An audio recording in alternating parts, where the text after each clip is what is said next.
Shalom adik-adik, selamat datang di YouTube channel GBS Bukit Karmel Sekolah Minggu Growing Kids.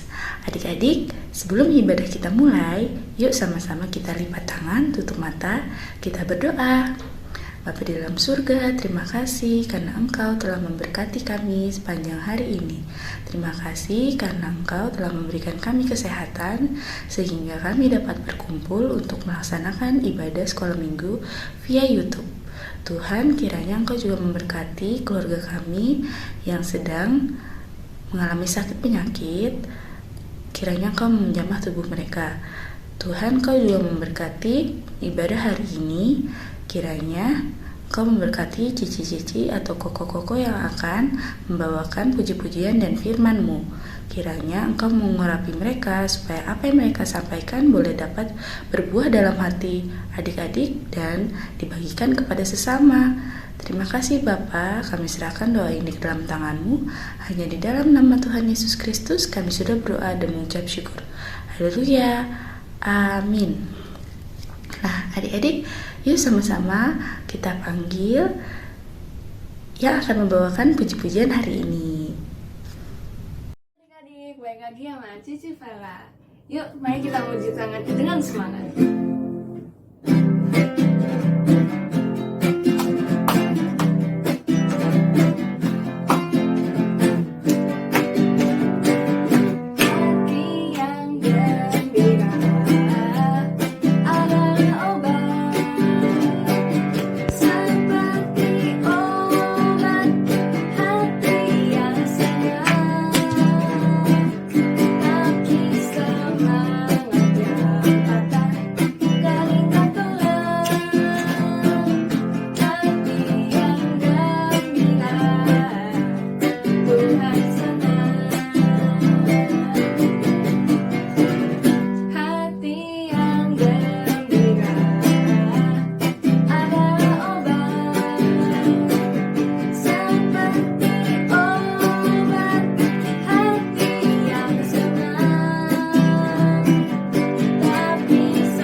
kasih karena kami sudah memuja nama-Mu ya Tuhan.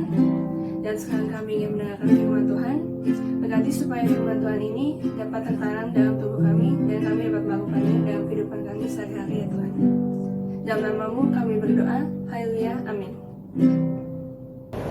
Shalom adik-adikku, gimana kabarnya? Tentu kabar yang sukacita. Yuk kita tersenyum supaya kita menandakan bahwa kita sedang bersukacita. Senyum lebar, senyum lebar. Oke, terima kasih. Baiklah adik-adik, pada siang hari ini kita akan mendengarkan firman Tuhan yang terambil dari kitab 2 Raja-Raja pasal 5 ayat 1 sampai 10. Tante tidak akan membacakan semuanya, tapi nanti ada beberapa ayat yang perlu kita baca. Judulnya atau temanya yaitu berbagi kasih. Tentu kalian juga pernah dong berbagi kasih sama teman-teman, sama adik kita, kakak kita, saudara-saudara kita. Berbagi kasihnya bisa berupa makanan, bisa berupa cerita, atau bisa juga berbagi pengalaman. Tentunya pengalaman yang menyenangkan dan membuat orang lain bersemangat. Adik-adik yang dikasihi oleh Tuhan, kalau firman Tuhan pada siang hari ini tentang berbagi kasih, tentu kalian sudah bisa melakukannya, ya, walaupun dalam hal yang sederhana. Nah, dalam berbagi kasih ini dapat kita lakukan lewat cerita, lewat tutur kata, lewat juga perbuatan. Adik-adik yang dikasihi oleh Tuhan, di sini ada kisah seorang panglima yang mengalami suatu penyakit, yaitu penyakit kusta, yang tidak kunjung sembuh. Padahal Naaman ini adalah panglima tertinggi, ya. Tentu sedih karena penyakitnya tidak kunjung sembuh.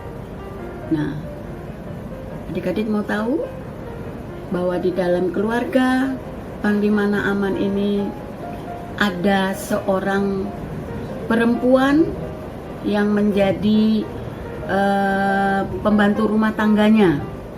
Dia berasal dari orang Israel, katakan dalam firman-Nya. Gadis kecil ini juga sangat menyayangi dan mengasihi kepada majikannya, baik yang perempuan maupun yang laki-laki. Terlebih kepada Panglima Naaman.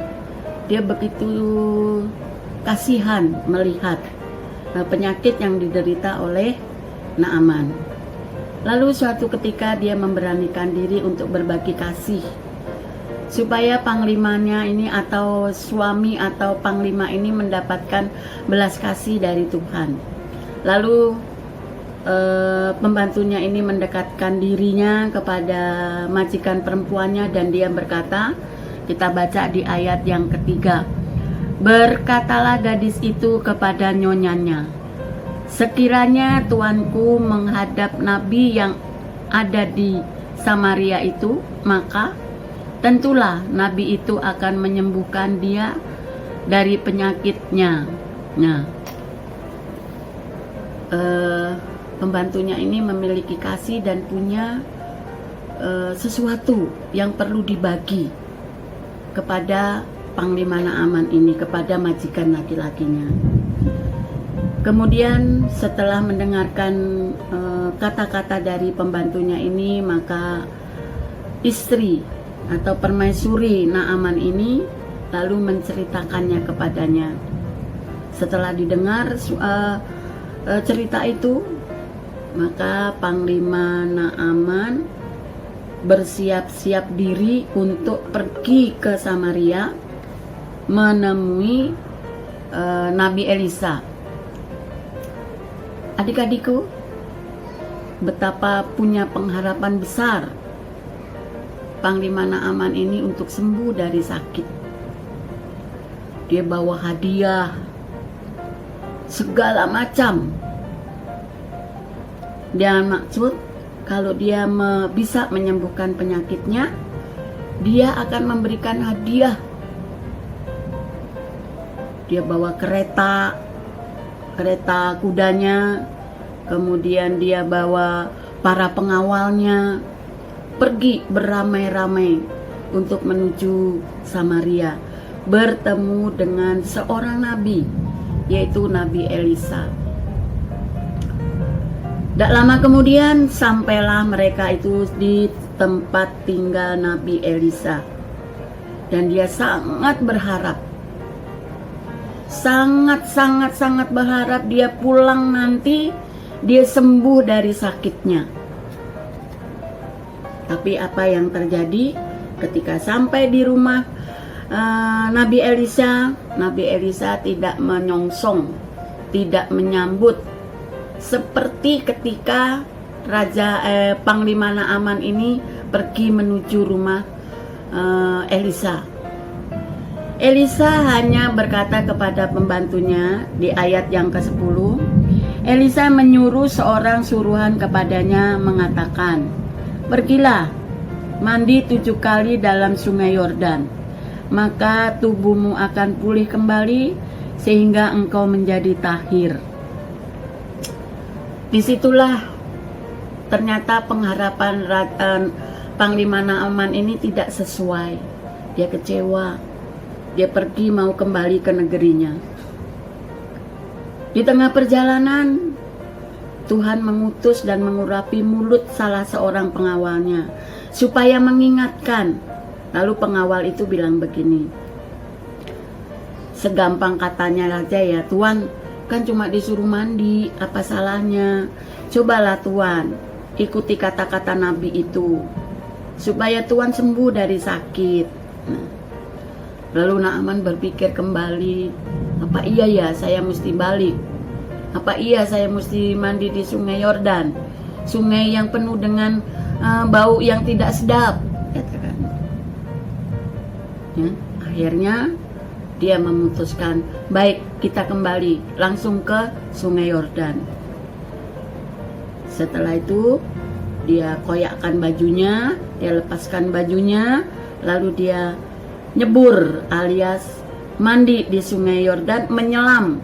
Dia nyelam 1 kali belum terjadi apa-apa, nyelam kedua belum terjadi apa-apa, ketiga sama, keempat sama, kelima sama, keenam sama, tidak terjadi apa-apa.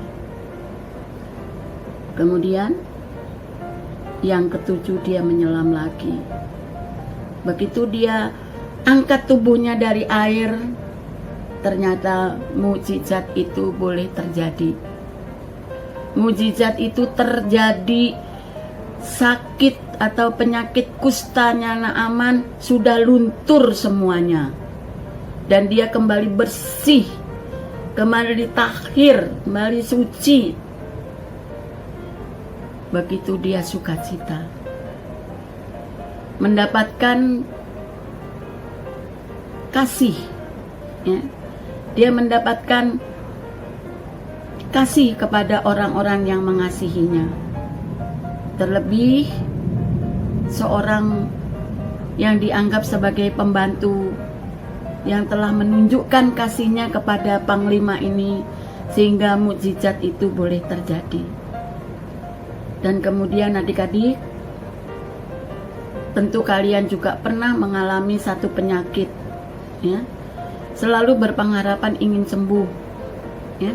Baru pusing setengah hari aja udah minta obat sono, ma beli obat, ya. Sakit perut sedikit, ma beli obat. Nah, Panglima ini udah lama nak sakitnya. Panglima ini udah bertahun-tahun sakit, tapi tidak pernah ada orang yang memberi kasih. Mau cerita kek, mau obat kek, belum pernah. Begitu dia mengalami kasih yang diberikan oleh pembantunya dan juga oleh pengawalnya, membuat dia bersemangat, ya, bersemangat untuk sembuh. Itulah adik-adik, kalau kita percaya akan firman Tuhan, tentunya kita akan mendapatkan sesuatu yang terbaik dari firman itu. Adik-adikku yang dikasihi oleh Tuhan, demikianlah firman Tuhan pada siang hari ini. Kiranya Tuhan Yesus memberkati kita semua. Baiklah, lipat tangan kita berdoa. Terima kasih ya Tuhan, Kau sudah memberi yang terbaik buat kami. Siang hari ini Tuhan sudah mengajarkan kami untuk kami saling berbagi kasih dengan orang-orang yang terdekat kepada kami. Saudara kami, sanak dan famili kami, terlebih untuk orang tua kami. Berikanlah mujizat-Mu, kesembuhan penyakit, memberikan pengharapan untuk hidup masa depannya.